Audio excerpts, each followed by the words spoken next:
Philippines, hindi pa rin tumitigil ang mga speaking Spanish countries na magkaroon sana ng concert ang Mahalima sa kanilang bansa. Ito nga sabi nila, espera.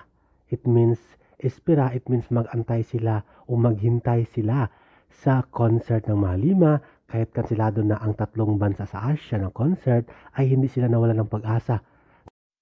Kaya naman lagi sila nag-aantay ang mga speaking Spanish countries na sana magkaroon na ng pagtatag World Tour concert ang Mahalima sa kanilang bansa. Kaya maraming salamat sa panonood sa aking update ngayon.